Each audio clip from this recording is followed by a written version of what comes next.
과거 소비에트 연방, 즉 소련이 붕괴되며 여러 나라들이 소련으로부터 독립한 건 다 알고 계시죠? 혹시 중국 공산당이 붕괴되어 수많은 나라들로 쪼개어지는 상상을 해보신 적 있으신가요? 그런데 이런 일이 실제로 일어날 수도 있습니다. 우리와 가장 가까운 나라인 중국에서 내세우는 이념이자 신념이 하나 있습니다. 하나의 중국. 이 발언은 대만과 중국과의 관계인 양안 문제에서 처음 언급되었습니다. 중국인민공화국 정부에서 주장하는 대만은 중국 땅의 일부에 불과하고 중국과 수교를 맺고자 하는 나라는 대만과의 수교를 끊어야 한다고 강하게 압박하곤 하죠. 미국의 전 대통령인 트럼프가 대만의 차이 전 총통과 직접적인 전화통화를 했을 때 중국 정부에서 다시금 하나의 중국을 강조하며 미국과 대립각을 이루기도 했습니다. 중국은 대만을 국제사회로부터 고립시키기 위해 과거부터 지속적으로 공작을 하고 있으며 오늘날에는 중국 시장을 놓치기 싫은 대부분의 국가들이 하나의 중국을 인정해주며 중국과의 수교를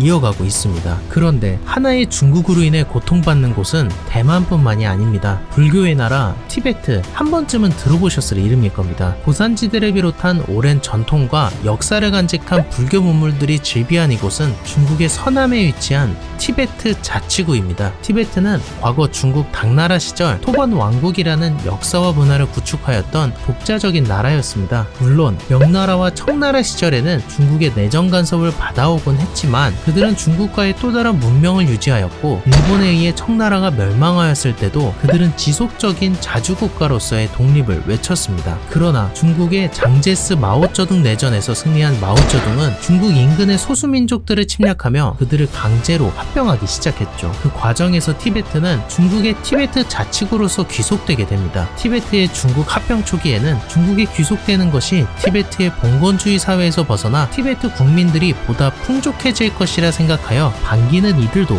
있었으나 그 꿈은 그리 오래가지 못했습니다. 중국은 공산주의 국가로서 종교를 인정하지 않으며 중국 내에서의 종교 활동을 암암리에 방해해왔습니다. 그런데 티베트는 오랜 과거부터 이어져온 종교 국가로서 불교가 그들의 역사이자 문화 그 자체이며 그들의 정신적 지주이자 삶의 일부였죠. 이에 티베트인들은 1959년 반중국 봉기가 일어나 독립을 요구하기도 하였으나 이들을 잔인하게 무력 진압하여 입막음하였고 이후 독립민중봉기 30주년에 일어난 시위 또한 군대를 투입하여 유혈 진압을 합니다. 그리고 베이징 올림픽을 계기로 한 시위에서도 유혈 진압을 하며 티베트의 독립을 무력으로 막아서 왔죠. 그리고 오늘날에는 그들의 사상 자체를 바꾸려는 시도가 이어지고 있습니다. 여러분들 중에 동북공정을 못 들어보신 분들은 없으시죠? 이 동북공정은 하나의 중국을 위한 역사 프로젝트 중 일부에 불과합니다. 중국 내에서 가장 활발하게 일어나는 역사 공정 중 하나는 티베트에서 일어난 서남공정입니다. 중국에서 고구려의 역사는 중국의 역사이니 조선족 또한 중국의 소수민족이라고 가르치는 것과 같이 티베트의 어린 학생들에게 티베트의 역사를 중국의 역사라고 가르치고 중국에 대한 애국심을 갖도록 교육하는 겁니다. 이들에게 지속적으로 왜곡된 역사를 교육함으로써 애시당초 독립에 대한 의지를 갖지 못하게 하는 거죠. 이에 티베트 승려를 비롯한 독립을 요구하는 티베트인들은 분신자사를 통해 자신들의 독립 의지를 나타내며 중국 정부와 국제사회에 지속적으로 울부짖고 있습니다. 그런데 이 같은 소수민족에 대한 유혈 진압과 역사 공정은 티베트뿐만이 아닙니다. 티베트 북쪽에 위치한 신장 위구르 또한 중국 공산당으로부터 엄청난 인권 침해를 받고 있죠. 신장에 거주하는 위구르족은 대부분이 이슬람교도로서 자신들의 종교적 신념과 가치관을 매우 중요시 여기는데 중국의 공산당은 암암리에 이들의 종교를 부정하며 방해해왔습니다. 뿐만 아니라 위구르족의 인구를 줄이기 위해 강제 불임 시술을 하고 중국의 반기를 드는 위구르인들에게 조직적인 성범죄와 성고문까지 자행되고 있다고 위구르인들은 증언하고 있죠. 이 같은 사실은 공산당 내부 관계자가 400여 쪽의 관련 문서를 공개하며 세상의 문서로서 밝혀지기도 했는데 위구르에는 직업훈련소는 위구르인들에게 공산당 사상을 주입시키기 위한 구금시설이며 신장 자체가 안면인식 CCTV를 통해 거대한 수용소로서 감시당하고 있다고 보도했습니다. 그런데 중국은 도대체 왜 이들의 독립을 이렇게까지 하며 막아서는 걸까요? 그 가장 큰 이유는 군사적 요충지로서의 역할과 경제적인 측면에서의 이익 때문입니다. 우선 티베트는 중국 영토의 8분의 1에 달하는 엄청나게 넓은 고산지대입니다. 이 땅은 단순히 넓기만 한 것이 아니라 어마어마한 지하자원이 매장되어 있죠. 이 고산지대에는 철광석 10억 톤, 구리 4천만 톤, 납과 아연 4천 4천만 톤, 거기에 석유가 함유된 2천억 톤 이상의 유혈암과 세일가스까지 매장되어 있는 중국판 알래스카라고도 불립니다. 뿐만 아니라 여기 하얗게 눈꽃 모양으로 덮여있는 이곳이 히말라야 산맥인데, 중국은 이 산맥을 기점으로 인도와의 분쟁에 있어서 중국을 위협으로부터 보호할 수 있을 뿐만 아니라 반대로 티베트가 인도와 협력하게 된다면 중국 입장에서는 엄청난 위협이 도사리게 되는 겁니다. 티베트 독립으로서 생겨나는 위협은 이뿐만이 아닙니다. 앞서 제가 올린 미국이 초스피드 성장한 이유에 관련된 영상을 보신 분들은 아시겠지만, 어느 나라든 큰 강은 그들의 생명수이자 성장의 원동력이 되어주는 매우 귀중한 국가자원입니다. 그런데 중국의 9개의 대규모 강들 중 황하강, 양쯔강, 그리고 메콩강을 쭉 따라 올라가 보면 그 발원지가 티베트입니다. 즉 티베트가 독립하게 되면 티베트는 언제든 이 강줄기를 막을 수 있게 되고, 이를 막게 된다면 저 세 강을 중심으로 발전된 도시들은 당장의 농업에 엄청난 타격을 입고, 안 그래도 식수 소비가 많은 중국에서 심각한 문제가 발생하게 될 겁니다. 이는 신장 위구르 또한 마찬가지입니다. 위구르는 중국이 현재 추진하고 있는 1대1로 사업의 핵심 요충지이기도 하며, 위구르의 화석 자원은 상상을 초월할 정도인데 2017년에는 10억 톤에 이르는 세계 최대 유전이 발견되었고, 2020년에는 5억 톤 규모의 원유와 천연가스가 발견되었습니다. 위구르에는 중국 총 매장량의 30%에 달하는 석유와 34%의 천연가스, 그리고 40%의 석탄이 매장되어 있습니다. 뿐만 아니라 중국 신장은 중국 내 존재하는 모든 성 중에서 가장 넓은 지역이며, 이 지역과 인접한 국가들은 무려 8개에 달합니다. 그중 파키스탄, 투르크메니스탄, 카자흐스탄 등에서는 원유 수입에 필요한 석유관이 존재하며, 이는 중국 산업에 매우 중요한 역할을 하고 있습니다. 오늘날 중국 정부는 국제사회에서 누구든 티베트나 위구르의 독립을 지지하는 발언을 하면 내정 간섭이라며 강하게 비판하고 경제적 보복을 가하며 이들의 독립 의지를 짓밟아 왔습니다. 그런데 중국 내에서 공산당에 의해 피해보는 이들은 소수민족뿐만이 아닙니다. 모든 나라들은 각자의 문화와 역사를 바탕으로 국민들이 하나로 뭉치게 되고, 그 뭉쳐진 국민들에 의해 나라의 방향성이 결정되곤 하죠. 그런데 중국 내에서 같은 한족임에도 불구하고 중국 중앙에 위치한 한족들과 전혀 다른 역사를 지닌 곳이 있습니다. 그건 바로 최근까지 무력 진압으로 인해 유혈 사태가 발생했던 홍콩입니다. 홍콩은 한때 중국의 황금알을 낳는 거위라고도 불리우며 일국 양제의 핵심이었는데, 도대체 이들은 왜 중국 정부에 반발하고 있는 걸까요? 그리고 중국 정부는 왜 이들을 가만두지 않는 걸까요?